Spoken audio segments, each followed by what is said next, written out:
সালামু আলাইকুম। আওয়ামী লীগের নেতাকর্মী যারা আছেন তাদের জন্য একটু তো মন খারাপের খবর এবং কি দুঃসংগত বলা যেতে পারে। গতকালকে শেখ হাসিনার যিনি ভাগ্নি আছেন, যুক্তরাজ্য প্রবাসী বা সেখানে নাগরিক টিউলিপ সিদ্দিকী, তিনি একটা স্ট্যাটাস দিয়েছেন। তো তার এই স্ট্যাটাসের পরপরই আপনারা নিশ্চয়ই দেখেছেন ফেসবুক ইতিমধ্যে যে তিনি অসুস্থতার খবর যেটা আসছে। এখন আসলে তিনি প্রকৃতপক্ষে কি অসুস্থ, এর মাঝখানে অনেকগুলা খবর আবার সামনে চলে আসছে যে কেউ কেউ বলছেন শেখ হাসিনা দীর্ঘদিন ক্যান্সারে আক্রান্ত ছিলেন, গোপনে চিকিৎসা নিতেন, এটা তিনি কাউকে বলেন নাই, তিনি আসলে ক্যান্সার আক্রান্ত। আবার কেউ কেউ বলছেন যে না, তিনি আসলে এই মুহূর্তে অনিদ্রা, দুশ্চিন্তা, টেনশন অথবা জুলাই আগস্টের সরকার পরিবর্তনের পরে বা সরকার পরিবর্তনের যে ধাক্কাটা এটা তিনি আসলে নিতে পারেন নাই, সেই কারণে তিনি কিছুটা মানসিকভাবে অসুস্থ। আবার কেউ কেউ বলছেন যে না ভাই, শারীরিকভাবে অসুস্থ, আবহাওয়া চেঞ্জ হচ্ছে, বয়স হয়ে গেছে, শীতকাল আসতেছে, তিনি আসলে প্রকৃতপক্ষে কি অসুস্থ। আসুন দেখি আজকের ভিডিওতে আমরা একটু জানার চেষ্টা করি। প্রথমত, শেখ হাসিনার বয়স হয়ে গেছে ৭৮ বছর। আমার দাদি নানি বা আপনার দাদি নানি বা মা যারা আছেন তারা কিন্তু সোজা হইয়া নিজেরা হাঁটতে পারেন না, তাদেরকে কেউ ধৈর্য হাঁটাইতে হয়, চোখে চশমা লাগে বা ভাত অনেক সময় লোকমা দিয়ে খাওয়াই দেওয়া লাগে। হ্যাঁ, এরকম কিন্তু অবস্থা। বাট এই বয়সেও শেখ হাসিনা বা বেগম খালেদা জিয়া, তারা দুজন কিন্তু মোটামুটি ভালোই শক্তিশালী আছেন। যেমন বেগম খালেদা জিয়ার বয়স হচ্ছে ৮০ বছর, তো ওনার থেকে ২ বছরের ছোট হচ্ছে শেখ হাসিনা ৭৮ বছর। শারীরিকভাবে তিনি কিন্তু যথেষ্ট ফিট আছেন শারীরিকভাবে। কিন্তু এখন অসুস্থতার বিষয়টা নিয়ে যে বিষয়টা আসছে, প্রথমত শেখ হাসিনা ক্যান্সার আক্রান্ত যেই খবরটা ছড়িয়েছে, দৈনিক ইত্তেফাকে আমি ঘাইটা দেখলাম ২০২৫-এর এই বছরেরই ফেব্রুয়ারি তো ঠিক এমন একটা নিউজ বের হয়েছিল যে শেখ হাসিনা ক্যান্সারে আক্রান্ত আর গোপনে সিঙ্গাপুরে তিনি চিকিৎসা নিচ্ছেন অথবা সিঙ্গাপুর থেকে ডাক্তার এসে তার চিকিৎসা করছে। এটা কিন্তু ভুয়া খবর যে শেখ হাসিনা ক্যান্সারে আক্রান্ত। এটা নিয়ে যারা দেখে মন টন খারাপ করছেন, তিনি ক্যান্সারে আক্রান্ত হন নাই। তো টিউলিপ সিদ্দিকের পোস্টের মধ্যে ঠিক এতটুকুই লেখা আছে যে খালামনের জন্য দোয়া চাই, তিনি কিছুটা অসুস্থ।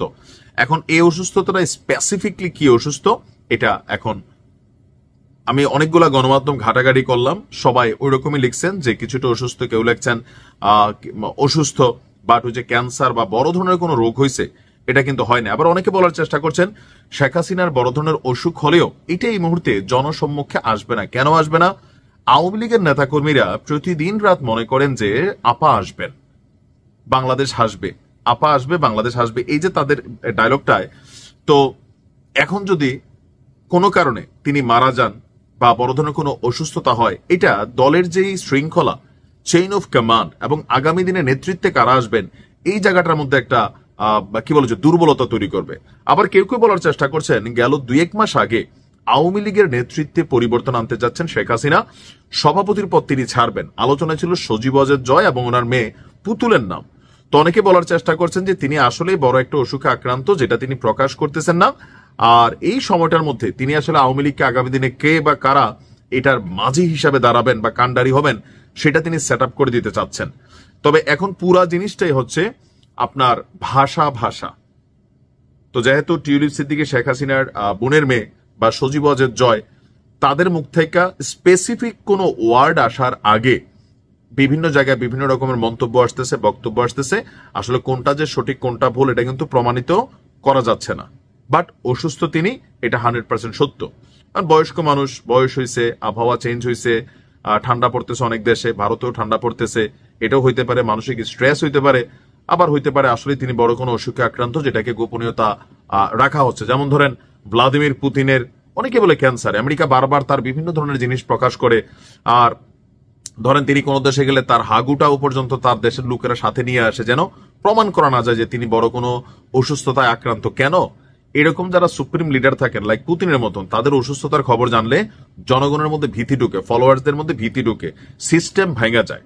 তো শেখ হাসিনার বিষয়টাও এরকম হতে পারে যে আসলে তিনি বড় অসুখে আক্রান্ত, বাট এই যে একটা আওয়ামী লীগের জন্য ঐতিহাসিক ক্রান্তিকাল যাচ্ছে, এই মুহূর্তে এরকম কোনো খবর আসলে ধরেন পুরো সিস্টেম ব্রেক হয়ে যাবে আওয়ামী লীগের।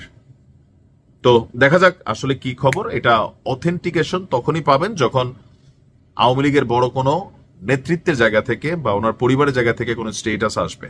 ভালো থাকুন, আসসালামু আলাইকুম।